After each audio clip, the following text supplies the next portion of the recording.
Let's get ready to story!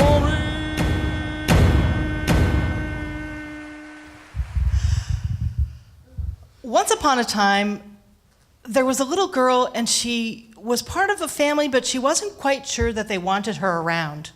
And I can tell you a lot about her because that girl is me, or that girl is I. I don't really know, I can't remember. But I am the youngest of 4. My siblings are 6, 10, and 12 years older than I am.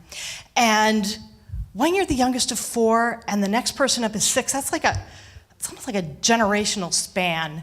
And my mother insists, my very Irish Catholic mother insists, that they really did want me, and that the idea came about to bring me into this world after my father had been away working for 7 months, and after, she moved a household from Buffalo to Scranton, and after an appropriate period of mourning following the death of President John F. Kennedy.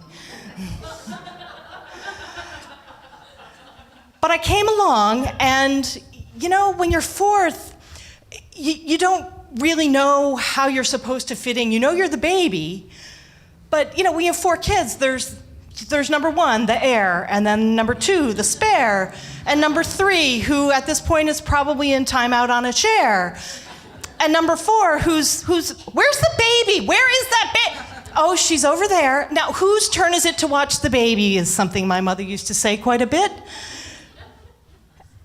My siblings didn't want to watch a baby, they wanted to play. And my brother, who was 6 years old, really didn't want to watch a baby, he wanted to be the baby. I usurped his position as the cute, cuddly, happy-go-lucky one, and he was not happy about it. He would not share, he would, sort of get into little skirmishes in the house, or, sometimes he might, walk by me and give me a shove, or maybe read books to me upside down on purpose. And my mother describes him during this period of time in this way. Sometimes she's a little delusional. She might say something like, "Oh, he was such a delightful little boy, so sweet and kind, and then I don't know what happened. We sent him to school and he just got miserable."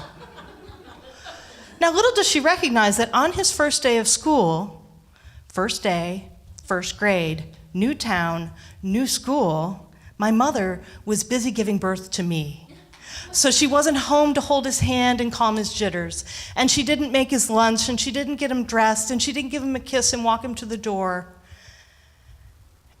And he really, I think that really, really affected him pretty profoundly. He was a bummed out guy. And then when I got home, I was the one who was special, but he had this first day of school, and where's Mom? And, so it took us a long time to sort of find our rhythm together.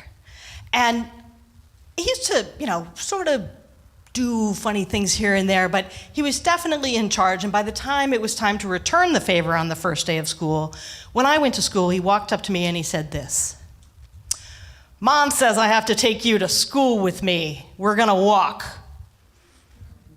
You're gonna carry my book bag. You'll walk 5 steps behind me. We're walking up Highland Avenue. If you stop on the hill, I will leave you. Don't talk to me, and don't talk to my friends." Okay. I was so oblivious. I was so happy to be walking to school and being with my big brother, and we walked up Highland Avenue, and I had these little toothpick legs, and I still managed to get up there and keep up with him, and eventually I learned my way to school and went with my own friends, and he wasn't sorry to lose his tag-along sister.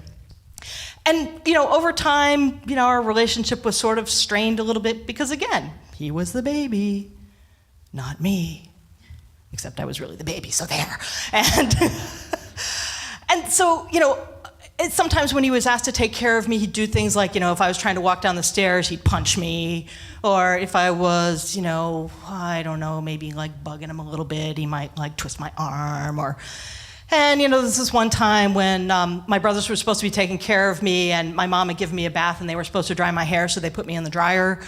And then there was this other time when they dressed me up in shoulder pads and a football helmet and rolled me down the stairs to see if they work. And luckily they did, but I still told on them. So I was an obnoxious little child. I'm no angel in this at all. But after a while, I got a little bigger and I could defend myself both verbally and physically. And so my brother started to lay off a little bit and things went from a daily boil to a nice simmering tolerance. And one day we were in the kitchen and my brother was reading the paper at the kitchen table and my mom was making dinner and I was making a cake.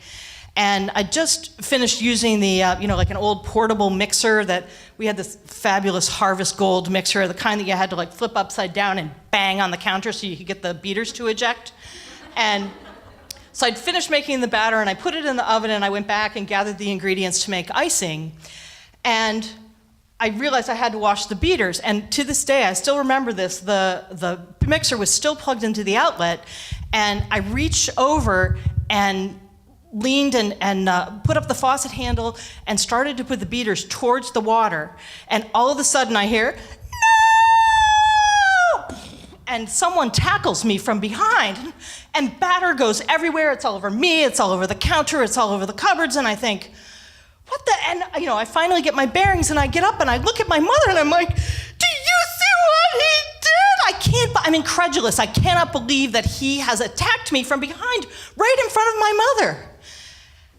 And he goes and gets the mixer and he ejects the beaters and he hands them to me and he unplugs it and he goes back to the table without a word. And I'm looking at my mother and I'm like, "Mom," she's like, "I saw what your brother did. He saved your life. Now wash those beaters. We need icing." And we had cake and it tasted good and we lived happily ever after.